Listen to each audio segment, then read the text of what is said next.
Hey guys, Devin here with the Raven Studio. We're gonna be doing another lens review today. This is the 16-35 Lumix S Pro for the L mount, and I'm just gonna be doing a more in-depth review and showing you more samples. I'm probably gonna film this entire thing in the flat color profile. I like the way the autofocus works in this profile a little bit better, and it retains still a good bit of the shadows and the highlights, enough that I feel comfortable with grading in post, especially for little videos like this. For these tests, we have some errands we have to do around town, and we plan on going to maybe the library and a couple of other places. So this entire video is going to be shot in a 16-35. All the B-roll you see, all the walking, all the vlogging, the stabilization. Hopefully by the end of this video, you'll have a pretty good idea of what this lens is capable of and if it has a place in your bag. But we do have a lot to get done today, so without taking up any more time, let's get going and let's put this lens through its paces.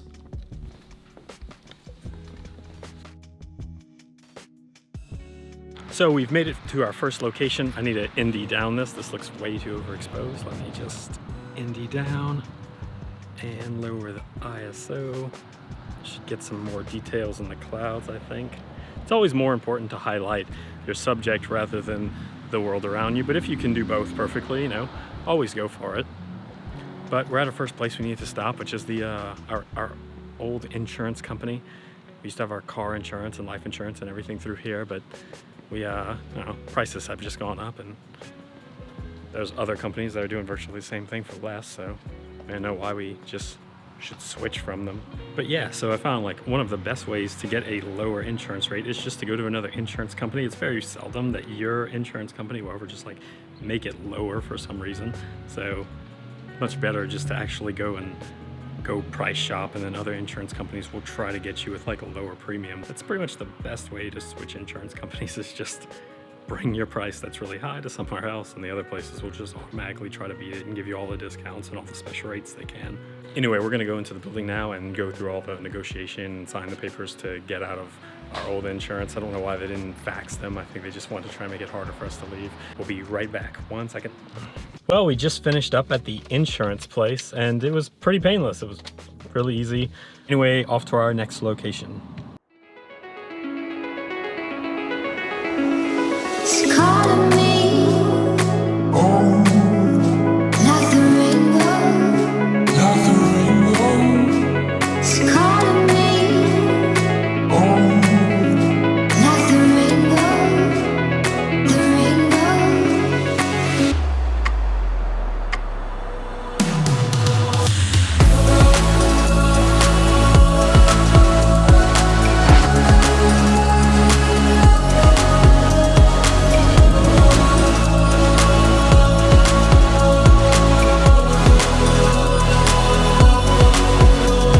So we stopped at this local plant nursery.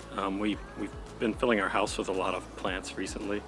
Lauren's like really into plants. I don't know anything about plants, hardly anything at all. I'll like kill most of them. Let's go to the expert analysis. Explain what is a good hallmark of where we are? Well, the first thing I noticed is everything has a place. So they have everything separated in between succulents and houseplants and outdoor plants. And they also have these cute little cups strategically placed right behind the succulent section. And what I noticed when I picked it up was that they had holes drilled into the bottom. Is really crucial if you want a plant to survive. Otherwise, you're just going to buy from your plant source. You're going to put it in a teacup and it's just going to die. So, teacup with hole in it. Good job. This is the proper way to plant things in a teacup. Now we have to just pick a baby to go in the teacup. So, Which baby? whichever one speaks to us as a whole. You're the plant whisperer. Well, I really want something with color. So I'm definitely going to look more towards these dusty rose colors for the HRVirus. Of these.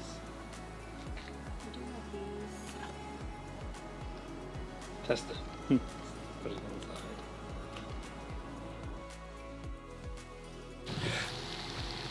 So we're back now.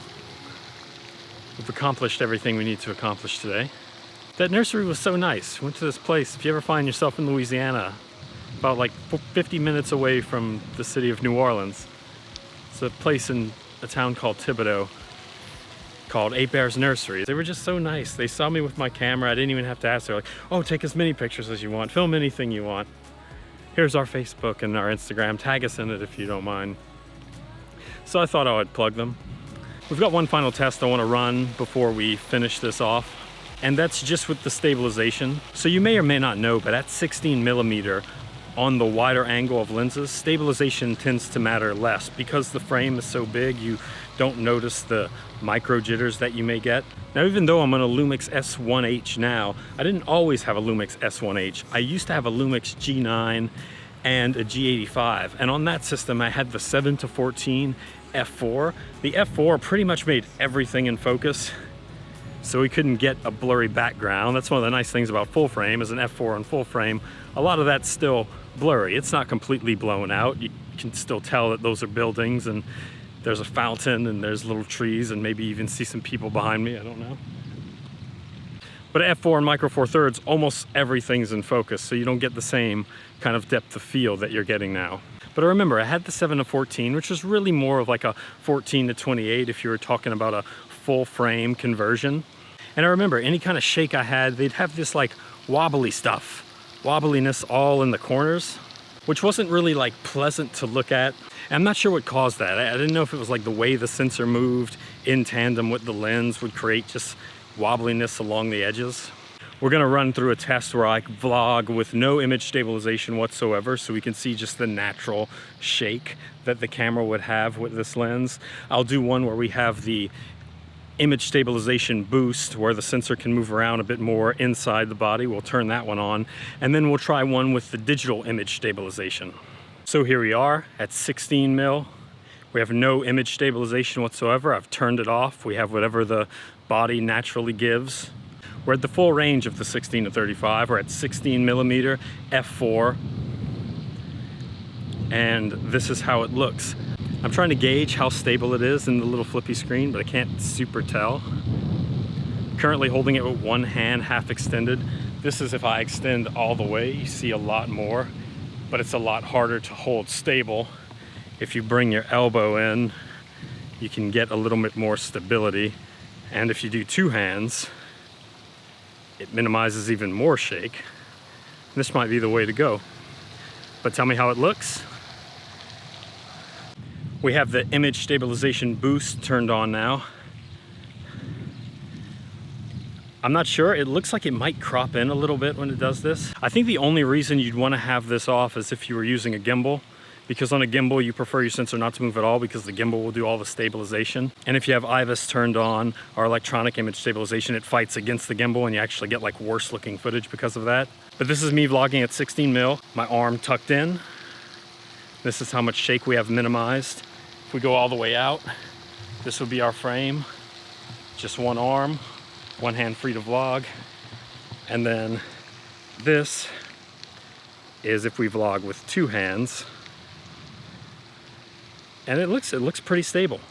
There's no electronic image stabilization in this. We just have the normal IS boost and two hands at 16mm. Both my elbows bent, slightly tucked in. Tell me how it looks. I passed next to the fountain and got sprayed from a light wind. Doesn't look like any got on the lens, so we're good. This is me vlogging with the IBIS and the electronic image stabilization turned on at 16mm F4. I've got one arm tucked in, leaving one arm to be free to point at things and move while I talk. That way I can slowly hypnotize people as I'm saying words. It's been a really overcast day today. It's not like terribly overcast. It's not like it's one big blanket of white. You can actually see like the depth and different clouds, like the sky's made up of a ton of different clouds right now. But this has been my arm slightly tucked in, one hand. We've got the IBIS turned on and the electronic image stabilization. Now I'm gonna go out further. This is what it looks like with my arm extended all the way. It looks fine in the screen. I have a feeling I'm gonna end up seeing the little artifacts though. I can't imagine that the electronic image stabilization deals with any of the corners that well. And this is me with both hands, 16 mil tucked in, image stabilization and electronic image stabilization. But tell me, how does it look with the electronic image stabilization? Is it better? Is it worse? We've been at 24 frames a second this entire time, so that's what we're running the test with. Taking the electronic image stabilization off, we're just back to standard stabilization with the 16 mil lens, wide open. This is the kind of footage you can expect coming out of the Lumix S1H with the 16-35 at 16 F.4. Anyway, we're done here. I think this video has run its course. Leave a comment down below telling me which image stabilization you think works the best. If you want to see any pictures, I have those in my Instagram down below as well. Please like and subscribe for more videos in the future. And other than that, bye!